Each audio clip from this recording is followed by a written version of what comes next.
केंद्रीय मंत्री डॉक्टर जितेंद्र सिंह ने आज मिलिट्री हॉस्पिटल में घायल जवानों का हाल जानने के बाद जम्मू में सिविल सोसाइटी के साथ एक बैठक की। बैठक में आए सिविल सोसाइटी के तमाम सदस्यों ने डॉक्टर जितेंद्र सिंह के साथ मुलाकात की, उनसे कई तरह के सवाल पूछे और जम्मू के वेलफेयर के लिए कई तरह की सलाहें भी दी गई। सर्वाइव कर सके, यहाँ से बहुत सारे डिपार्टमेंट जो है वो मार्केट में घूमना शुरू हो गए। अभी हालात बिल्कुल नॉर्मल नहीं हुए। बात तो ठीक है कि हमें लोकल लेवल पे बात करनी होगी, लेकिन लोकल लेवल पे बात करने के लिए भी आपकी सपोर्ट की जरूरत है। उसके बाद इंटरेक्शन है और जम्मू वालों की जो परेशानियां है वो आपके सामने से। ऑपरेशन सिंदूर की सफलता को लेकर कई सदस्यों ने उन्हें बधाई भी दी। प्रधानमंत्री कार्यालय का मंत्री जिला हीरानगर है और प्रधानमंत्री उदयपुर है, ये मैसेज निकलना बड़ा जरूरी है। इस बैठक में वरिष्ठ पत्रकारों द्वारा भी डॉक्टर जितेंद्र सिंह से सवाल पूछे गए। सजेशन देना मेरा काम नहीं है, सवाल पूछता रहता हूँ अक्सर आपसे, और आज फिर मौका मिला है तो सजेशन जहाँ की मेरा एक सवाल है आपसे कि जिस तरह से ऑपरेशन सिंदूर सक्सेसफुल हुआ है, सब भगवान कह रहे हैं, मैं ये जानना चाहूँगा आपसे, नहीं करना जवाब के बाद में बता सकते हैं कोरोना ने दस्तक दे दी है इंडिया में, कितने तैयार हैं हम उसके।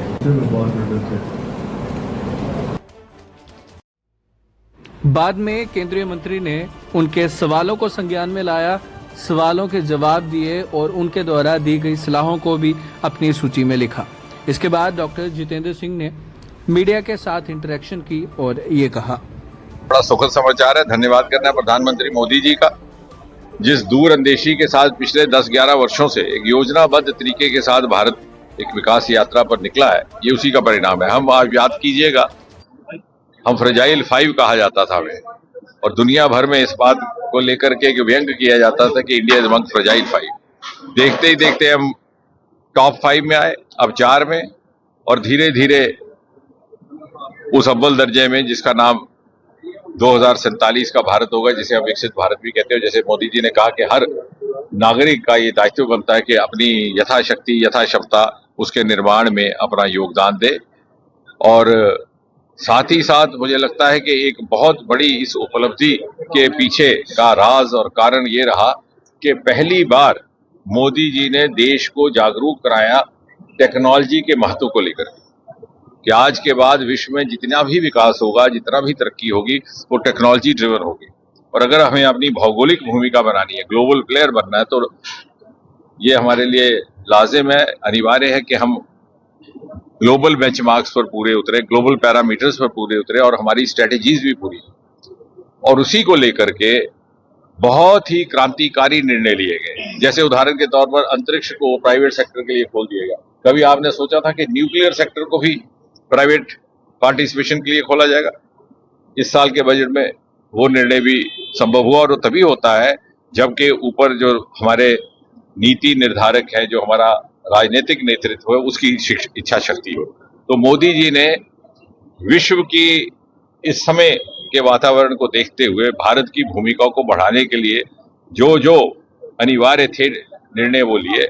और आज स्थिति ये है कि हमारे जितने भी सेक्टर्स हैं उसमें पब्लिक और प्राइवेट के बीच की दरार समाप्त हो चुकी है, और नागरिकों में एक तरह का ये आत्मविश्वास जागा है कि अब हमें सबको इकट्ठा मिलकर के इस भारत की विकसित भारत की यात्रा को सिद्धि तक पहुंचाना है। एक तरह का एक अवसर रहा भारत के लिए शो केस करने का कि 10-11 वर्षों की क्या उपलब्धियां हैं।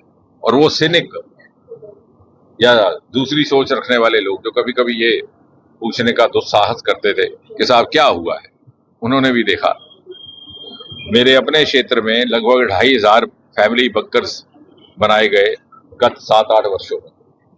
और इस प्रकार की सुविधा और सुरक्षित सुविधा के वहां जाकर के जो परिवार बसे इस दौरान, वो कहीं और जाने को तैयार ही नहीं थे। और हमने तो अब उनको एक एड्रेस भी दे दिया बकायदा कि अगर लंबी देर तक उन्हें, और अब उन्हीं बंकर्स की जो हीरानगर सेक्टर में आईबी के ऊपर बनाया गया, उसका मिसाल एलओसी और दूसरी जगहों में दिया जाता है, उसकी मान दी जाती। इसके अतिरिक्त जो आपने देखा ये सारी आधुनिक टेक्नोलॉजी जिस तरह से के, और इनका मनोबल नागरिक का बढ़ गया। वो कहते हैं साहब ये जंग जारी रहे। वो इसलिए ये मनोबल इसलिए आया कि जब उन्होंने देखा कि इतने सारे इकट्ठे ड्रोन ऊपर हमलावर हुए हैं और एक के बाद उनको ध्वस्त करने की हमारे में क्षमता है, तो आम नागरिक का भी आत्मविश्वास बढ़ा। और ये सारी टेक्नोलॉजी डेवलप और इंडिजिनसली डेवलप आत्मनिर्भर भारत के मंत्र पर अमल करते हुए TOTs अगर हुई है ट्रांसफर टेक्नोलॉजी, वो भी इन 10 वर्षों में हुई है। तो एक तरह की भारत को अपनी क्षमता और आज के युग में अपनी युद्ध के लिए अपनी क्षमता के साथ युद्ध के लिए हमारा जो शक्ति है, हमारा बल है, वो आम नागरिक के मन में भी उससे मनोबल बढ़ा और बाकी विश्व को भी उसका एहसास हुआ है। नहीं की जाती, लेकिन स्पेस टेक्नोलॉजी और न्यूक्लियर टेक्नोलॉजी ने सब मिलकर के एक समन्वय के साथ whole of science, whole of government, whole of nation का एक श्रेष्ठ उदाहरण स्थापित किया है। जिस तरह से सबने एकजुट होकर के इस परिस्थिति का सामना किया। और मैंने उस दिन संसद में भी कहा था कि होमी बाबा ने जब हमारा न्यूक्लियर प्रोग्राम शुरू किया था तो विश्व भर में अनेकों शंकाएं उठी थी भारत को लेकर के, लेकिन उन्होंने बड़ी बुलंद आवाज में बड़े हौसले से कहा था कि India's nuclear program is dedicated to peaceful purposes. आज हमारे न्यूक्लियर प्रोग्राम से फूड प्रिजर्वेशन हो रहा है। आपके यहाँ श्रीनगर वादी में भी फलों की शेल्फ लाइफ, सेब की बढ़ाने का काम हो रहा है। इसी से कुंभ के मेले में जो लगभग 1500 लाख जो सुबह मल पैदा होता था स्लज टॉयलेट से, उसको ध्वस्त करने का काम भी रेडिएशन के माध्यम से किया गया। तो भारत ने एक अद्भुत मिसाल दुनिया के आगे कायम की है कि हम अगर अपनी न्यूक्लियर एनर्जी को डेवलप कर रहे हैं तो किसी वॉरफेयर के लिए या किसी देश के साथ युद्ध करने के लिए नहीं, बल्कि अपनी नागरिक की सुविधा के लिए। और ये जो न्यूक्लियर मिशन लाया गया इसी साल, उसका भी एक प्रमुख उद्देश्य ये रहेगा कि 2070 तक जो मोदी जी ने नेट जीरो का हमें लक्ष्य और टारगेट दिया है, उसको पूरा करने में न्यूक्लियर एनर्जी एक क्लीन एनर्जी के तौर पर विकल्प बनकर के सामने कुशलता से timely intervention, precise intervention, prompt intervention के तहत न केवल कई जानें उन्होंने बचाई, बल्कि बहुत सारे जवानों को इस कदर उन्होंने तंदुरुस्त कर दिया कि वो फिर से फ्रंट पे जाने के काबिल हो चुके। और वहां जाकर के देखने को मिलता है कि वाकई ये भारत अब तैयार है सन 2047 के शिखर पटल पर खड़े होने के। निश्चित एक तो 2-3 महत्वपूर्ण फैसले हुए रेलवे को लेकर के। एक तो डिवीजन कायम हुआ जम्मू, दूसरा उधमपुर को एक बड़े जंक्शन के तौर पर विकसित किया जा रहा है, अमृत स्टेशन के तौर पर, क्योंकि अब जब रेलगाड़ी श्रीनगर जाएगी तो ये एक जिस तरह से एक जमाने में पठानकोट हुआ करता था, अभी उधमपुर होगा। तीसरा, कठुआ के रेलवे स्टेशन को भी विकसित किया जाएगा, क्योंकि उस जमाने में इसका स्वरूप बनाया गया था जब वहां मात्र 1-2 गाड़ियां आती थी, एक जम्मू मेल और एक श्रीनगर एक्सप्रेस जो बाद में झेलम एक्सप्रेस होगी, 2 घंटे रुकती थी, और वहां से 2 वंदे भारत चलती है, तो उसको भी विकसित किया जा रहा है।